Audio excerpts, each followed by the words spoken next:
What's up, everybody? Tyler Piper here with Phil DiMartino for another edition of the 5-Tool Prod Pod. We're talking live video, and we're talking about why you should ease up on the reins a little bit, which is actually a very important topic because I know I've had a couple conversations with people that they've come back to me and said, but things can go wrong with live. Yeah. That's the reason people. can. That's the reason people like it. Yeah. That's the reason viewers like it. And it is hard and it is scary as the marketer or the company doing it. But that's the reason that this is an appealing medium. Mm-hmm. There's a reason that live things are exciting, and it's because it's not perfect, and it is a little more one-on-one, authentic, engaging. All these buzzwords, but it's real, right? And part of what happens with that is that it's not going to be scripted down to the absolute last word and exactly perfect to, your wildest dreams of exactly what it should be. And that's okay, right? Like that's not only okay, it's a good thing. It's a good thing. Well, I mean, if live didn't matter, the news would be taped every night. Why is it live every night? Because people enjoy to see the moment, see what's going on, and yes, to know that it's a little bit more real. I mean, I kind of use a quote once in a while is that you can have the fastest horse in the race, but if you have a jockey that just holds on to the reins too hard, you're not going to win. So you need to let it go a little bit and let your marketing. And the one thing you mentioned, marketers, the one people that I think I've seen the most pushback from actually is the PR folks. Oh God, yeah. I'm sorry absolutely. for the PR folks. But that's there, their job. But I mean, you get it. Job so yeah. To get so, what are some of the things that you would say to kind of ease their minds a little bit? I mean, that's the thing I think we should kind of focus on right now. Yeah, sure. So I think there's a couple of things. I think first you should feature people in your live video who are going to represent you well and who you know are going to be coming from a basis of strength about what they should and shouldn't be talking about. It's a roundabout way of saying, like, position your come from a position of strength. Put your power hitters. I was trying to avoid saying it.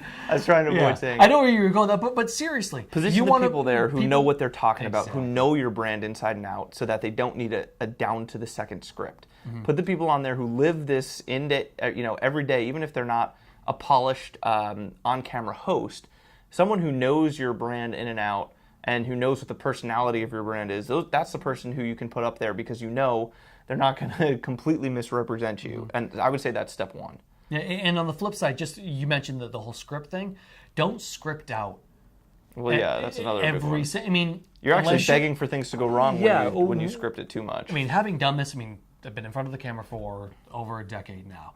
And when you're doing that and when you're scripting things out constantly, even with a teleprompter, you're asking for trouble. Right. You're begging for it, especially with a prompter. Someone that's never used it before just does not come across natural. And really, that's the whole beauty of live, to come across natural, to sound. You're in your regular habitat, you're just having a conversation with somebody. Unless you're doing something live that happens to be some sort of like play or presentation, but that's a different ballgame. Sure, yeah.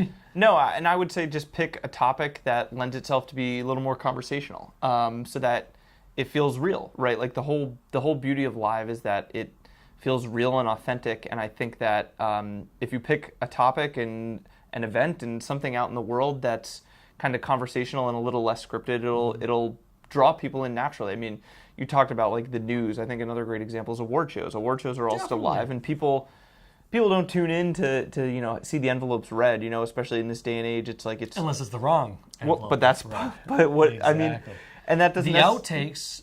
The Saturday Night Live. People love to see when Will Ferrell was breaking down, Adam Sandler, couldn't hold himself up, and he just starts giggling to himself. But that's the stuff people remember. Those are the moments that people remember, exactly. Yeah, that's the memorable stuff, and I think people don't want to connect with like some sanitized version. And listen, it's necessary to put together corporate brandy materials, and we've talked about brand a lot in the past and how important it is.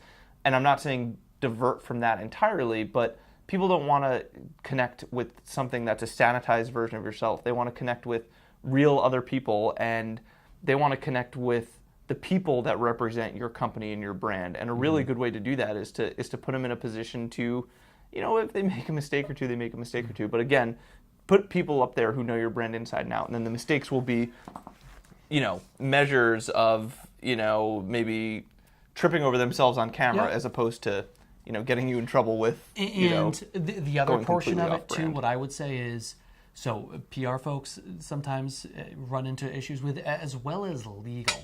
Well, Because yeah. that's one of the big Depends things. what So industry you you're in, mentioned too. people. I would be very careful with not so much just the people. I won't go into the financial industry or the medical field really, Yeah, because those are sometimes a little Some trickier. industries get tricky, yeah. But what I will say is, for legal, you don't want to. So say you're doing a shoot at Fenway Park. I mean, we're here in Boston. We're a couple miles outside of the city. If you're doing a shoot at Fenway, do you have other brands in the background? Make sure your legal team knows and what you can and can't shoot in the background, because you can't just go edit it and post. Yeah. You are live. So know your surroundings too, right? That's the other thing that I think people forget about ahead of time. So it's like anything. Do your homework on the people that you're putting out there and where you are, and that's only going to help you kind of prepare for it. It's the same as having kind of a live event, right? I mean, otherwise it would be a taped, boring event. Right. You have people up on stage live.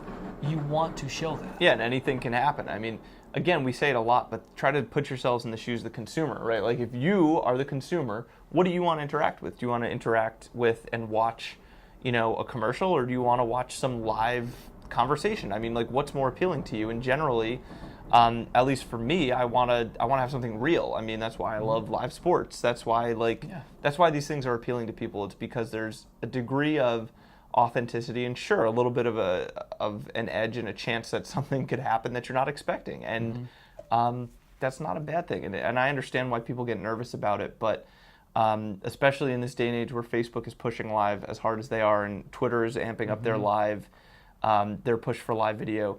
It's just something you have to get comfortable with, and you can start small, but it's something you just have to get comfortable with. And the good thing is now, with the way that Facebook's API is opened up and the way that Twitter's API recently is opened up too, you can do these as really high quality productions, right? We're not talking about a cell phone video. You can if you want to, but you certainly can. These You can be give it super to high yourself, quality but productions. I mean, To stay on brand. That's how you can stay on brand, that's what, right? I mean, that's where we come in. I mean, Yeah. We help you with that, but I mean, it doesn't. You can turn it into a TV show. Exactly. In a sense, right? It can be a true world class type of production versus.